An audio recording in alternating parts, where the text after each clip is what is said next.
Bonjour à tous, j'espère que vous allez bien. C'est le Général Alligator. Si c'est la toute première fois que vous tombez sur ma vidéo, assurez-vous de vous abonner.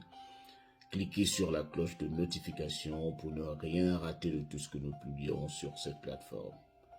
Nous sommes sur la chaîne Général Alligator et sur cette chaîne, nous parlons de mentalité. Parce que nous sommes sûrs que c'est par la mentalité que le progrès naît, que c'est par la mentalité que l'évolution naît. C'est par la mentalité également que tout développement prend corps. Sur cette chaîne également, nous parlons de différents visas américains. Nous parlons de développerie, de visas touristes, fiancés, visa travail. Nous parlons de visas pour regroupement familial. Alors, si cette thématique vous interpelle, abonnez-vous et restez connectés. Alors, la vidéo que nous allons faire aujourd'hui portera sur ce que vous êtes censé faire lorsqu'on vous refuse l'entrée aux États-Unis. Imaginez que vous avez déjà votre visa, que ce soit un visa touristique, que ce soit un visa étudiant. Parce que même si vous avez un visa étudiant et que l'officier vous trouve suspect, il va vous refuser l'entrée. Donc c'est à lui, c'est l'officier de l'aéroport qu'il faut réellement convaincre. Alors, si vous vous retrouvez dans une situation où on vous refuse l'entrée aux États-Unis, il y a plusieurs choses que vous aurez à faire. Si vous avez un avocat, vous appelez votre avocat de l'immigration pour lui expliquer la situation. Seul un avocat est capable de bien comprendre la situation dans laquelle vous êtes et savoir comment rebondir, comment vous permettre de vous en sortir. Si vous n'en avez pas, demandez s'il y a un avocat d'immigration. S'ils ne veulent pas, alors vous serez bien obligé de retourner. Mais retenez ceci, ne signez aucun document à l'aéroport. Ne signez aucun document. Si on vous refuse l'entrée, vous dites, ok, je vais en parler à mon avocat. Mais je ne signerai aucun document.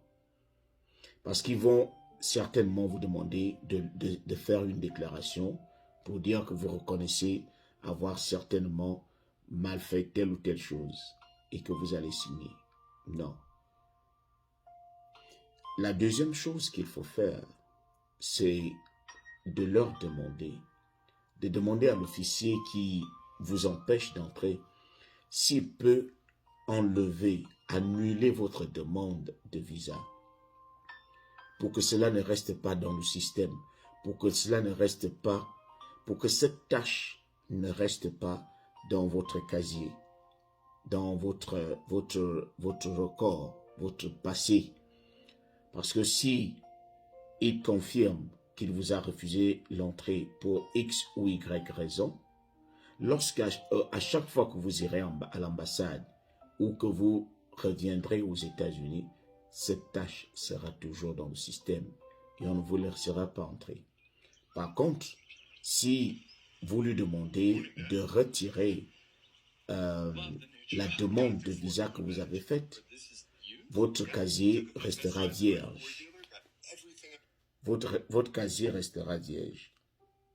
Et cela pourra vous permettre de revenir plus tard, de faire encore une autre demande, parce que le casier est déjà vierge.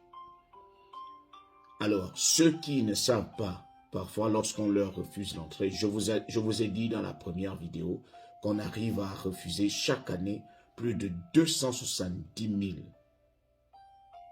Il y a plus de 270 000 refus par an. Il y a beaucoup de voyageurs qu'on renvoie chez eux. Donc, c'est quelque chose qui arrive pratiquement chaque jour pour les diverses raisons. Maintenant, si dans votre cas, on vous refuse l'entrée, ne signez aucun papier et demandez-leur s'ils peuvent retirer votre demande de visa. Comme ça, cela va vous donner une nouvelle chance. Lorsque vous repartez chez vous, vous allez chercher quelqu'un c'est-à-dire un bon représentant, un bon avocat, quelqu'un qui a la connaissance dans le domaine pour vous permettre de rebondir. Dans la vie, il faut fonctionner avec des vraies informations. L'information, une bonne information peut vous sauver la vie.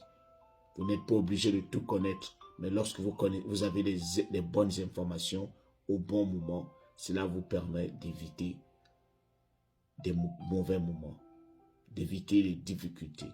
Cela vous permet de ne pas passer tout votre temps dans les difficultés. Une bonne information au bon moment. Donc les amis, n'oubliez et n'hésitez surtout pas à partager ces vidéos sur YouTube. Beaucoup hésitent encore. N'hésitez surtout pas à liker et à commenter.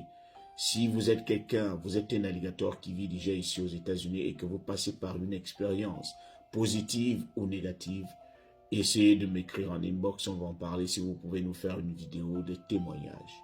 Les gens ont besoin de cela.